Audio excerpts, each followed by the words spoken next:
సోదరులారా, ఈరోజు ఈ యొక్క ఉదయాన్ని ఒక మంచి శుభవార్త చెప్పాలని నేను కోరుకుంటున్నాను. ఏంటో శుభవార్త అంటే, ఈ లోకంలో మనకి ఏది శాశ్వతం కాదు, అవును కదా. ఒకనొక దినాన మనం ఈ లోకాన్ని విడిచిపెట్టి వెళ్ళిపోవాలి. ఒకనొక దినాన ఈ రోజు మనం మనుషుని విడిచిపెట్టి వెళ్ళిపోవాలి, అవును కదా. ఈ లోకాన్ని మనం విడిచి వెళ్ళిపోయినప్పుడు మనం ఎక్కడ చేరుతామో తెలుసుకోవాలి. రెండు మార్గములు ఉన్నాయి. ఒకటి నరకం, ఒకటి పరలోకం. ఆ స్వర్గానికి మనం చేరాలంటే, ఈ నరకం నుంచి తప్పించబడటానికి ఆ స్వర్గం నుంచి మనం చేరాలంటే, మనం ఈ లోకంలో బ్రతికి ఉన్నప్పుడు ఎలా చేరాలో మనం తెలుసుకోవాలి. అది ఏంటి అంటే, ఈ లోకంలో మనం పాపాలను ఎన్నో చేస్తూ ఉన్నాం, అవును కదా. నిజమే, దినము మనం ఎన్నో పాపముల గుంపులు బతుకుతున్నా ఉన్నాం. ఏ పాపం చేస్తున్నాం మనం తెలియకుండా కూడా ఎన్నో పాపాలు చేస్తూ ఉన్నాం. కానీ ప్రభువైన యేసుక్రీస్తు ఏమి చెప్తున్నాడంటే, ఈ పాపం నుంచి విడుదల పొందడానికి ఆయన మనకి లోకానికి వచ్చినాడు. ఆయన ఎవరు అంటే, ఆయన భూలోకం 2,000 సంవత్సరాల క్రితం పరలోకం నుంచి భూలోకానికి వచ్చి ఆయన మన కోసం మరణించినాడు.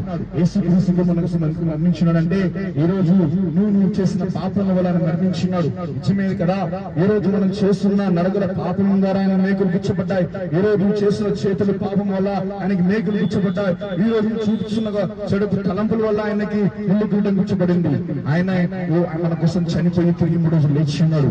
నిజానికి ఈ లోకంలో చనిపోయిన సమాధి తిరిగి లేచిందండి, లేవలేదు. గొప్ప వాళ్ళు చనిపోయి ఉన్నారు కానీ లేవలేదు. గొప్ప వాళ్ళు పేరు యాగది డబ్బు ఉన్న వాళ్ళు చనిపోయినారు కానీ ప్రభువైన యేసుక్రీస్తు మాత్రమే తిరిగి లేచి ఉన్నారు. ఎందుకనంటే ఆయనలో ఏ పాపము లేకుండా ఆయన నీతిగా ఈ లోకంలో బతికి ఉన్నాడు.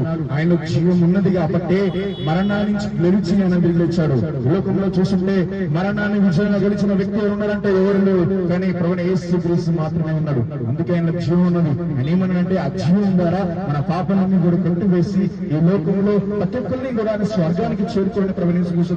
మిత్రమా, ఏదైనా పాప భూమిలో ఉన్నామేమో, సమాధానం లేకుండా ఉన్నామేమో, ఈ యొక్క తల్లిదండ్రులు వదిలేసి ఉన్నారేమో, ఈ యొక్క బంధుమిత్రులు వదిలేసి ఉన్నారేమో, ఏది చెడుగా తెలియక విషయంలో ఉన్నారేమో, రా ప్రభువైన యేసుక్రీస్తు నీ నా కోసం చనిపోయి తిరిగి లేచిన్నాడు. అని ఏం చెప్తున్నానంటే, నేనే సత్యము, నేనే జీవము, నేనే మార్గం ఉన్నాడు. ఆయన దేనికి మార్గమేనంటే, ఈ రోజు స్వర్గానికి వెళ్ళడానికి మార్గం ఉన్నాడు. స్వర్గంలో నిత్యము కూడా ఆయన ఆరాధించడానికి మనకు ఉంటుంది. ఎవరు చూస్తుంటే శరీరానికి మరణం ఉంటుంది కానీ ఆత్మూలంగా మరణం ఉండదు కనుక, ఆత్మూలంగా మరణం ఉండదు కనుక మనం చనిపోయినా కూడా మనకి మరలా జీవం ఉంటుంది.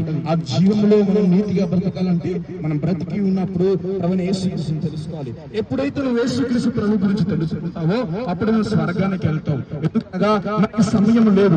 ఏ దినాన ఏమి సంభవిస్తుందో మనకి తెలియదు, ఇప్పుడు ఏమి వస్తుందో మనకి తెలియదు. భయంకర దినాలు మనం ఉన్నాము, భయంకర విషయాలు మనం ఉన్నాము. చూస్తూనే ఉన్నాం కదా, ప్రజలు లేస్తుంటే ఏమి వార్తలు వస్తున్నాయో మనకు తెలియట్లేదు, ఎప్పుడు ఏమి అవుతుందో మనకు తెలియట్లేదు. అందుకనే ప్రభువైన యేసుక్రీస్తు అంటే శాశ్వత ప్రేమతో నన్ను ప్రేమిస్తున్నాడు. ఈ లోకంలో ఎవరు చూపించిన ప్రేమ ఆయన చూపిస్తున్నాడు, అవును కదా. ఈ ప్రేమల వల్ల మనం లోకంలో ఎన్నో ప్రేమలు పోగొట్టుకున్నాము. ఈ ప్రేమల వల్ల మనం ఎన్నో ఆస్తులు